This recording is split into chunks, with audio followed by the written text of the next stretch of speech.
بسم اللہ الرحمن الرحیم۔ اللہ کے نام سے شروع جو بڑا مہربان نہایت رحم فرمانے والا ہے۔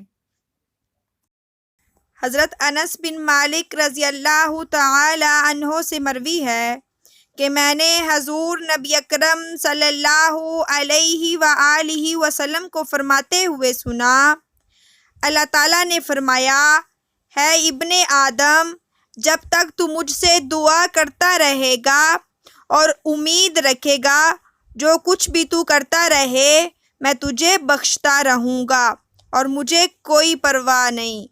ہے ابن آدم، اگر تیرے گناہ آسمان کے بادلوں تک پہنچ جائیں پھر بھی تو بخشش مانگے تو میں بخش دوں گا، مجھے کوئی پرواہ نہیں۔ ہے ابن آدم، اگر تو زمین بھر کے برابر گناہ بھی لے کر آئے پھر مجھے اس حالت میں ملے کہ تو نے میرے ساتھ کسی چیز کو برابر نہ ٹھہرایا تو میں زمین کے برابر تیرے پاس بخشش لے کر آؤں گا۔ مزید احادیث سننے کے لیے ہمارے چینل کو سبسکرائب کریں اور بیل کی آئیکن کو ضرور پریس کریں۔ شکریہ۔ السلام علیکم ورحمۃ اللہ۔